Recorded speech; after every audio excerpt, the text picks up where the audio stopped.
If all the insects would vanish, the environment would collapse into chaos. Magandang araw, mga ka-DOST Varkada. Ako pala si Ma'am Cathy. At ako naman si Ma'am Christy.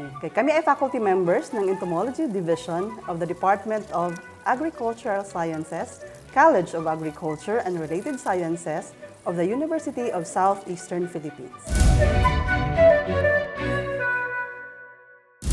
Ang pag-aaral ng entomolohiya o ang pagsisiyasat ukol sa mga insekto ay napakahalaga upang tugunan natin ang problema dulot ng mga pesting insekto sa ating pananim. At isa pang mahalagang kaalaman na dapat nating malaman ay ang pagkakakilanlan sa iba't ibang uri ng mga insekto para malaman natin kung sila ba ay pesting kaaway o kaibigang mga kasangga natin sa pagsasaka.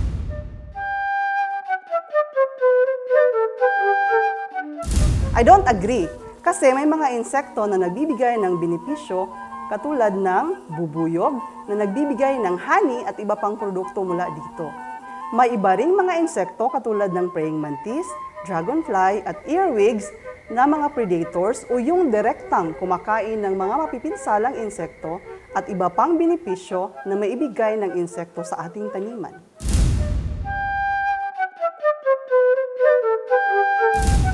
I don't agree dahil may mga insekto na hiwalay yung katangian nila sa mga spiders o yung tinatawag natin nga gagamba. Pero pareho sila na arthropods. Ibig sabihin, magkadugtong-dugtong ang mga paa nila at nakasegmented ang katawan. Gawin nating halimbawa si tipaklong at gagamba. Ilang pares ng paa meron si tipaklong? Si gagamba. Tignang maigi. Ilang bahagi ng katawan naman meron si gagamba at si tipaklong. Di ba sila ay magkaiba? Yun kung ang titingnan natin ay ang kanilang physical na anyo lamang. Pero how about kung titingnan natin ang kanilang pag-uugali? At yan ang isa sa aspeto sa entomolohiya, ang pag-aralan ang pag-uugali ng iba't ibang uri ng insekto. Nang sa ganon, masabi natin na sila ay pesting kaaway o kaibigang kasangga natin sa pagsasaka.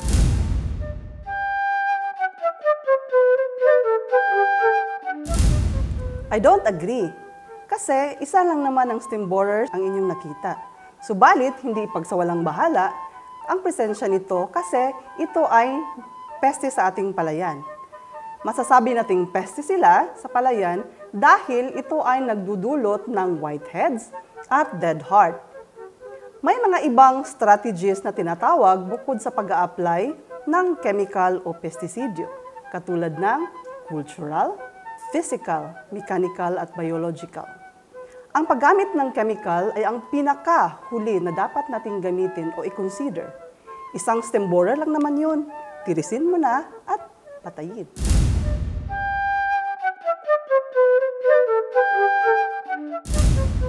I don't agree. Tulad nga ng sinabi ni Ma'am Kath, meron tayong iba't ibang estratehiya na pwede nating gamitin para mapanatili ang populasyon ng stem borer na hindi nakakadulot ng damage sa ating mga palayan.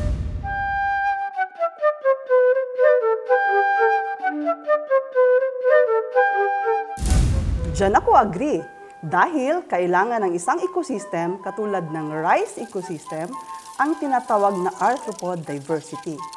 Meaning, ang populasyon ng isang insekto ay iba-iba. Naroon ang mga pesting insekto, naroon naman ang mga gagamba, at ibang klase pa ng mga kaibigang kulisap na kinakain na buhay ng mga pesting insekto.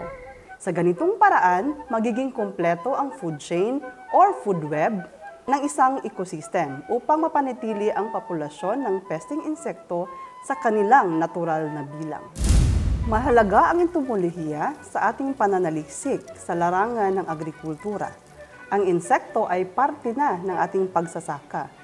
May mapaminsalang peste at meron namang nagbibigay ng benepisyo sa ating taniman. Ika nga ni Edward O. Wilson, if all the insects would vanish, the environment would collapse into chaos. That quotation highlights the critical role of insects in maintaining life on Earth.